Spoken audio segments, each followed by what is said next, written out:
Hi, it's Andrew here from Pink Cake Princess. I'm going to show you how to make some Lego Ninjago cake topper figurines. Now you need to make these figurines in advance and let them set for at least a day. Once they're hardened up, you can add them on top of your cakes to decorate your cakes with. Okay, don't forget to also subscribe to get more videos from my channel.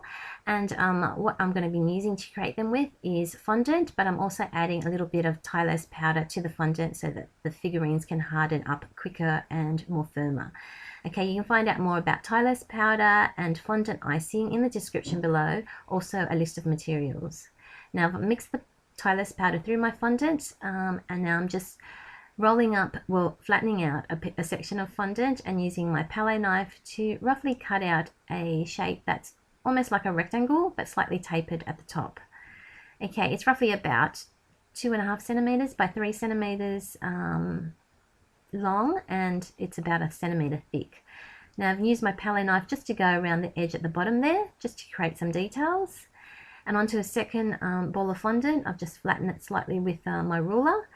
And then I'm going to use my palette knife again to trim the excess off. This is going to be the Lego's legs. And I don't want it to be too short, so I've left it slightly longer, and then I'll trim the excess as I go. Okay, so that's the bottom there, and trimming off some excess there. Okay, now it's roughly the same length as the top section. Now I've made an indent, and then I'm using my ruler just to press that section down there. That's just to create the legs, and you can also use something like a cylinder shape just to press it in as well. Okay, cutting a little bit of excess at the top there again.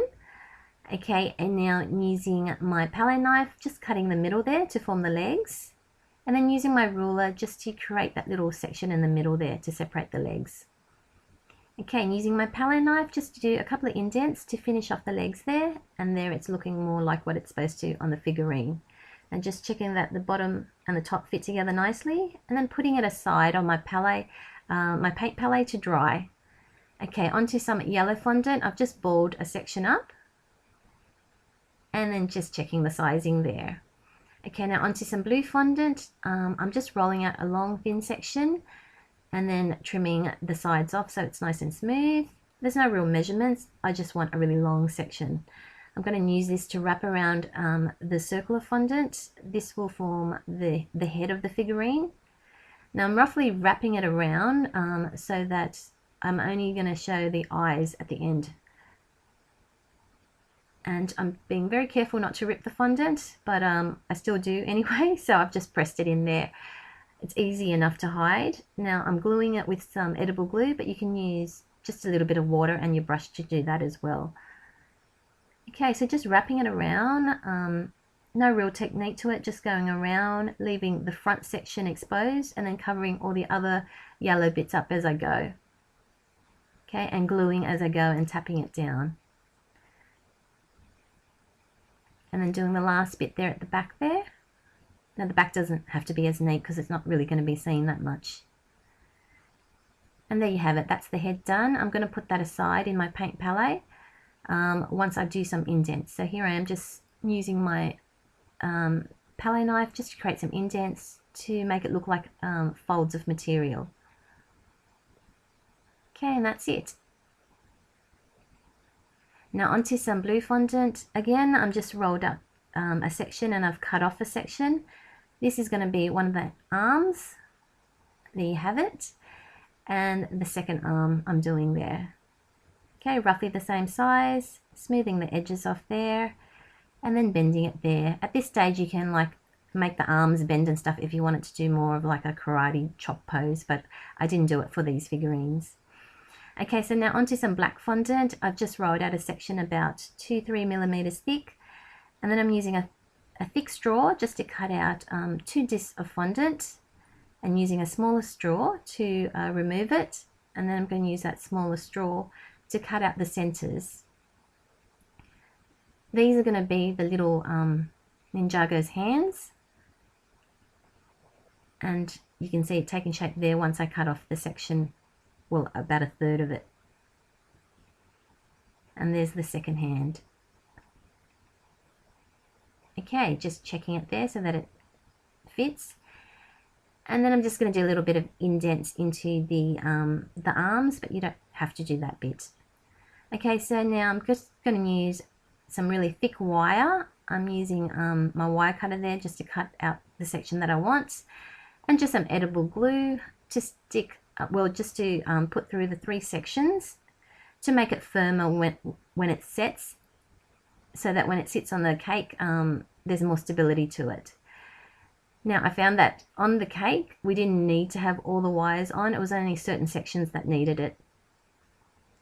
Okay, so you don't need to do this part with the wires, but like I said, it just gives you more stability for your figurines. Okay, so just assembling the parts there to form the body. And then I'm just going to glue on the arms. Now I use some tissue just to prop the arms into position, but just be careful that your tissues don't stick. If they do, you can just gently pull them off or cut them off. Okay, and there's your arm there. And then doing the other arm. Okay, now if you are liking my work at this stage, I'd like you to give me a thumbs up, or like my work if you do like it, and share my work as well if you think anyone would be interested in these figurines, or is planning a Ninjago themed party for their kids and want to do a cake. Okay, so I'm using some black food colouring to paint on the eyes with a small brush. You can use edible food markers as well for this. And now I'm just painting some details onto the body. If you don't know what these parts look like, just Google some images, and there's plenty of them on the internet, and you can just basically go off those images and paint on the details.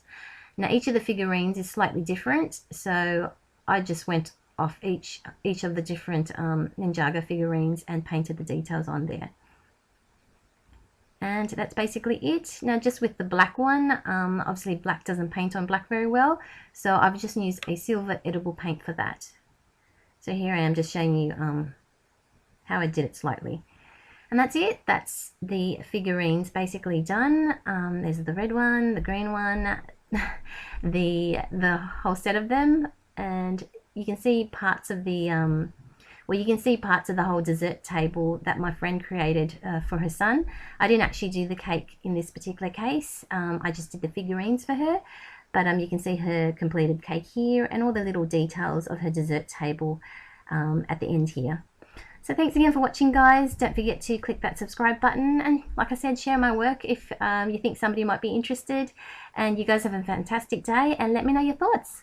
I love reading your feedback. Bye for now, and you guys take care.